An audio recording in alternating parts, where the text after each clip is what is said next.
Assalamu alaikum, I'm Aisha and you're watching Samaa News. Here are today's headlines. The US Navy's USS Gerald R. Ford, the world's largest aircraft carrier, has docked at the NATO base in Souda Bay, Crete, ahead of a planned deployment into the Middle East. It will join the USS Abraham Lincoln and other warships as Washington boosts its military presence amid rising tensions with Iran over its nuclear program. The stop serves as a resupply point before the carrier moves closer to the region.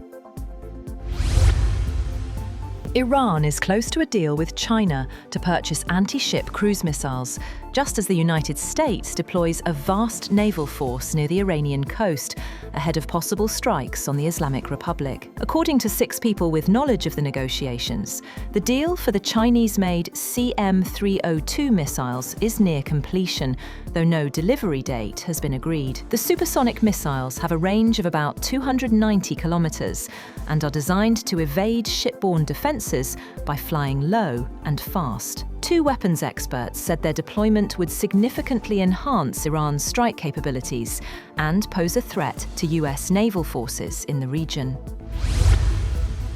Meanwhile, Iranian students have defied authorities with protests for a 3rd day, weeks after security forces crushed mass unrest, with thousands killed, and as the United States weighs possible airstrikes against the Islamic Republic. State media outlets reported students chanting anti-government slogans at Tehran University, burning flags at the all-women Al-Zahra University, and scuffles at Amir Kabir University, all located in the capital. Reuters also verified video showing students at Al-Zahra University chanting slogans including "We'll reclaim Iran," but was not able to confirm when it was recorded.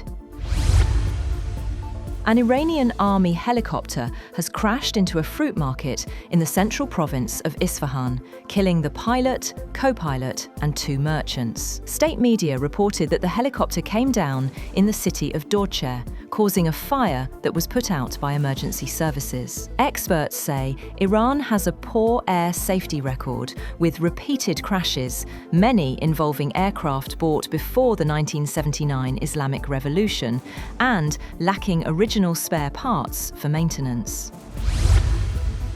Russian President Vladimir Putin has accused Ukraine of trying to derail peace efforts and threatening Russian energy pipelines.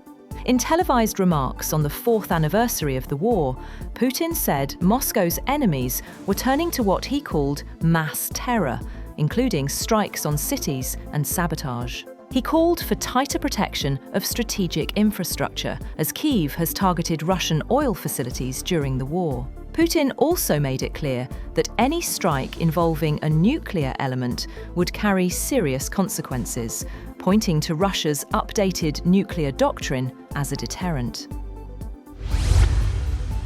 On the other hand, Ukrainian President Volodymyr Zelensky has vowed to fight on and called for a stronger European role in peace negotiations.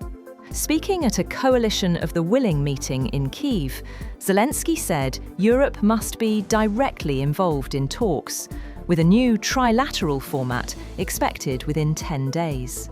He thanked allies for a fresh air defence package, saying half has already arrived. He also urged tougher EU sanctions on Russia's shadow oil fleet, as Hungary continues to block €90 billion in approved support. China has urged the United States to abandon its unilateral tariffs, indicating also that it is willing to hold another round of trade talks with the world's largest economy. The country's Commerce Ministry said in a statement that China will decide at the right time on adjusting countermeasures, countering the latest US tariff adjustments.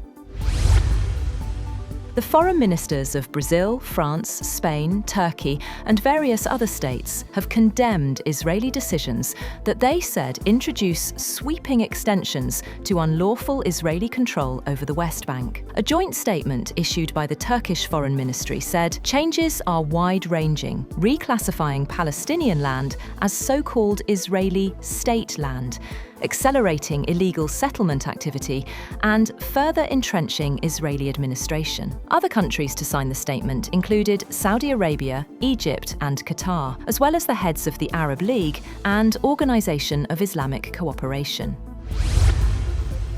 All 7 people on board a Beechcraft air ambulance that crashed in the Indian state of Jharkhand have been killed, including 2 crew members, the patient, and his relatives. The Directorate General of Civil Aviation said the Beechcraft C-90 plane, operated by Redbird Airways, took off from state capital Ranchi but requested a change to its flight path due to weather. It added that the aircraft subsequently lost communication and radar contact.